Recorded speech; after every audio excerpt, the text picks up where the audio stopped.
That the governor closed it down. He was just, in fact, he used his. So this is a misuse of power. It's abuse of power. In fact, abuse is because without media, nobody will know him.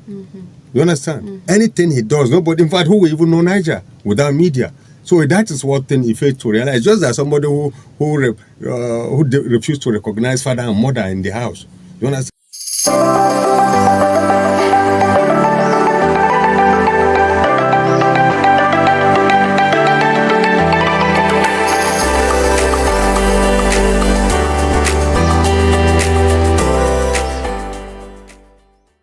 Closure of Badeggi 90.1 FM by Niger State Governor Muhammad Umaru Bago.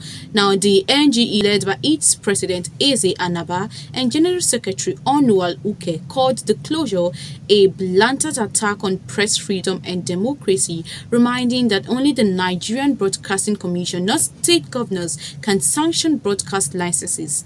Now, the Information Minister Muhammad Idris affirmed that suspension of licenses falls solely under the NBC's jurisdiction. Now, in response to this issue, the right groups like IPI Nigeria, CJID, the NHRC, and SERAP have condemned the move, threatening legal action and demanding the reopening of the station while investigations carry on.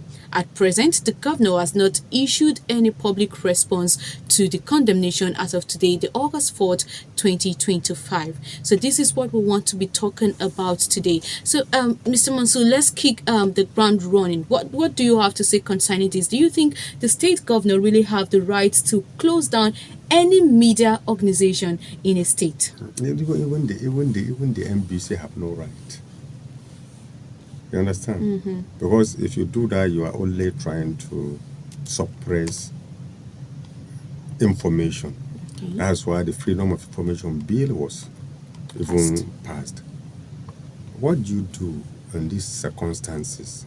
If they have erred, there are penalties for any offense as related to NBC. In fact, they even warned you first. They will write a letter to you, warning you on what you are doing. Then the sanctions might follow. If even the sanction is even penalties. Okay. NBC is penalty. You pay certain amount of money for violating certain code. There are different type of code, particularly on maybe when you allow one of your client to come on air to insult personalities or public figures like that. There are fines for every violations. Okay. So, and not until such violations are exhausted, there's no suspension. Nobody will close down your radio station. In fact, they don't even do it any longer. I was in a radio station in those days, Freedom Radio, when for political reason they came. The same thing, BBC worldwide have to attack NBC for closing Freedom Radio.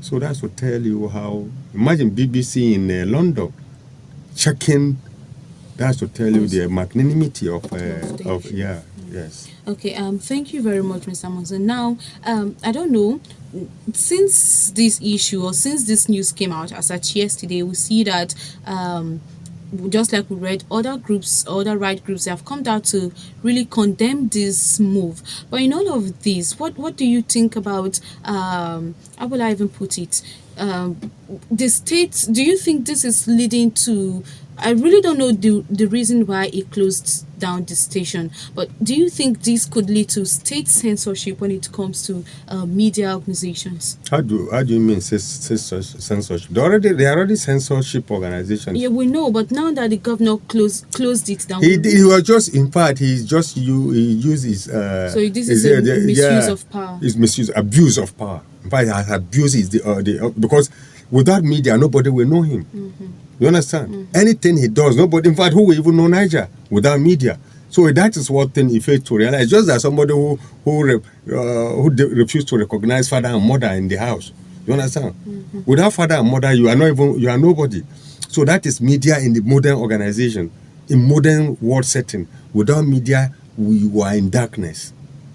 So even him is in darkness. So he doesn't know in fact, the media could bring him down. It's in his first tenure. I tell you, this will be his Waterloo politically, except he manages very well.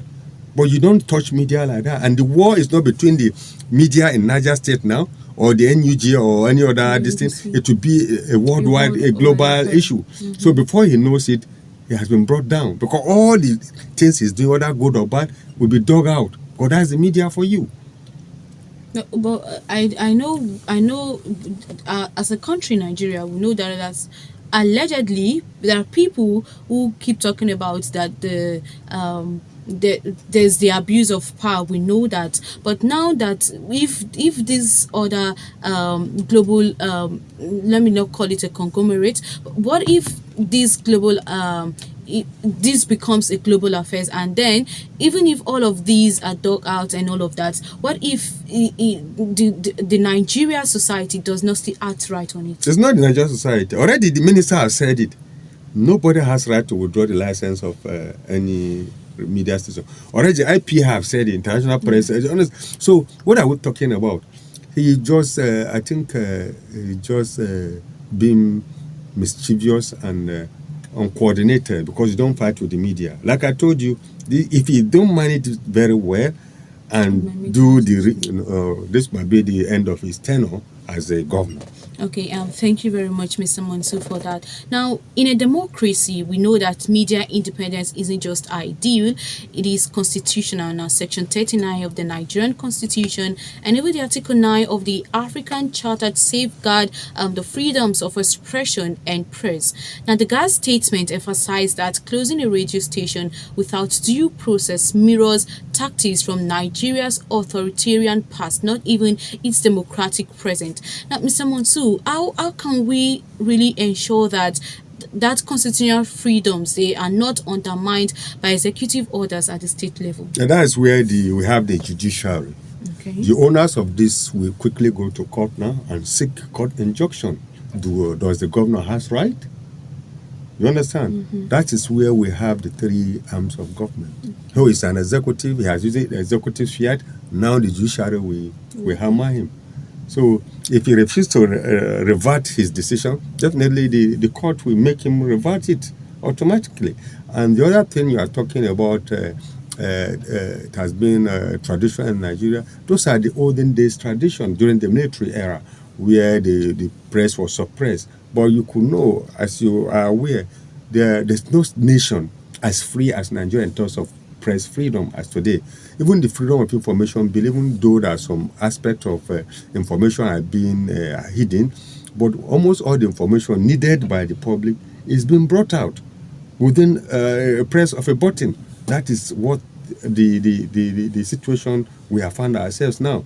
So fighting under these circumstances is as if you are fighting a lost battle already, because even during the dark ages, the press freedom was never suppressed. Okay. You understand? So, quoting Article 39 of the Nigerian Constitution, beside that, what constitutes democracy is one, freedom of freedom of self-expression, and which invariably has to do with information. You understand? And as it is today, the media is the fourth realm. Yeah, the watchdog of the society. You understand? So people are even agitating. They should be added as part of democratic norms, as part of the pillars that host democracy. So fighting them, you are invariably fighting yourself, or you are digging your Waterloo. You understand? Or you are doing it at your own peril, because there's no how they will leave you. There's no how. Because anything he does now is on the eye of the media. Since he decided to do this, look, you see the headlines today. There will be more attack, and more media houses will attack him, will come out on him until he's off-pedaled by himself or surrendered. Because that's the media for you. When you fight one, others will join. Yes. Okay. Now, do you really think there's enough public awareness when it comes to protecting the state media, when it comes to protecting media organizations? No, state-owned media, irrespective of who is in charge, a state-owned media can't do that. a state-owned media can only censor or are always censored by the governor or the minister of commissioner for information. He decides what goes out. The director of information in government house is the one that anytime they wrote anything or they write anything that happens to be related to the governor or to the government, they have to vet it before it goes public. You understand? Or else the head of the media will be thrown out. Those such medias are either private or government media. So that's where you see, and they are digging the government. So for the governor to have come in and sanction or suspend something, maybe they've dug into him, and the fact is there, so he's afraid. You understand? So that's why I said, if you are in a glass house, don't throw stones. So whoever is in the public domain is a public servant. So by the time, can't he learn from his predecessor, Babangida Aliyu, who called himself chief servant? Who is he? Oh, it's only, I told you, it's only, It's it's the first timer. me that you know, I can't really call this too Euphoria? much. Yeah, Ego? that's over. Incitement? Maybe. Okay. The media will bring him down. Then if he refuses to come down to the, they'll bring him to his knee, honestly. He will say, I tell you, except he manages it very well and do the right thing. If not, And the right has to reopen. in fact, he has opened business for the media. Even me, if I were to be in the state, I will be a part of the advocate. I will make sure that he never enjoy any peace any longer. But when he goes to toilet, we announce it that he's in the toilet. That's how to do social people. Yeah. Okay, thank you very much, Mr. Mansour. Now, our listeners, we see that Governor's Bago moved to shut down the station, also profile its owner, revoke its license, and mark its premises for demolition was carried out without any formal process by the NBC. Now, bodies like the CJID and even the NHRC highlighted that this act is illegal and unconstitutional, stating that regulations clearly require any broadcast suspension to follow an NBC-led investigation. Now, Mr. Mansour, the question I want to draw from this news excerpt is, how can NBC assert its independence and, should I say, prevent states from acting outside their legal bonds? Yes, they can. That's why they are there, because it's just like the Federal High Court judge appointed by the federal government. So they are not under the order of the state. You understand? Like I told you, only the Commissioner of Information in the state is under the order of the state, who invariably appoints the head of any media station. So what they are claiming is that the land or whatever, you should know if there's no hole, what will break hole there. The issue is that there are issues. Now they are not claiming that the radio is not properly cited. Which radio is properly cited? Anytime there are issues, they will be looking for holes where they will cover so that they will demolish. If you demolish it, definitely you have to pay him. You understand? Because before it was established, he followed through protocols and he was scrutinized. So, was paid, yeah, constitutional rights, you don't even have right to demolish it. States have done that. There are states who have demolished radio stations. I know of one, I did in Osun State. They have to pay. So you don't do that. You can't shut the mouthpiece of the people. It's not possible. It's not like somebody coming here today that say want to shut down a Qalam radio. You're only wasting your time. It's an household name. So you can't do that. It's already there. Even when you come and demolish it, but where about the registration? It's registered with the government, Corporate Affairs Commission. So people will ask, what happened to it? That question will remain. So if he demolishes it, yes, he has the right, claiming that they don't have CO4 and all the rest of them, but you compensate. You have to. So maybe he thinks by doing that, they will not. The facts will not be hidden, because that will dig out more facts. Why? Why do you want to shut? You understand? So we will not get the sympathy of other media, and they will use it to nail him down. Okay. Before I ask this question, you're talking about they can follow up in the court. Now, aside from following up in the court when it comes to revoking or amending these kind of issues, are there any other way? And are there any other legal ways that they can appeal or should I can't really say fights, but is there really a way they can appeal for something of this nature not to happen? Or It's only through court. okay. And if the governor refuses, if he violates the court order, definitely he knows the consequences. Okay. Yes. Now we see that civil society has mounted strong opposition. Now Serap gave the governor 48 hours to reverse the order, warning of legal action if media harassment continues. Now the CJID also came out to describe the directive as an archetype of executive overreach, and even the NHRC called the action a violation of democratic values and urged the immediate reopening. Now other world organizations like Amnesty International and others have joined the chorus on this reversing the order, warning if legal action should continue, legal actions will be taken if this media harassment continues. Now, in all of these, I just have one question to ask from that excerpt of the news. Now, what more can professional bodies like the NUJ and NBA do to protect vulnerable media outlets?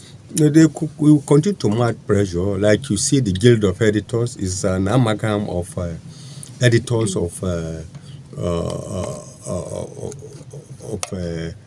mediums, news mediums across Nigeria. So that is the anch body, that is the anchor body of all editors. So it's ahead of even NUJ. Okay. So they are the one talking. So I think the more pressure they mount and the more they inform the entire public of what is happening. In fact, it's their work that makes us to understand now that this thing happened. So they will not close their mouth until this issue is addressed.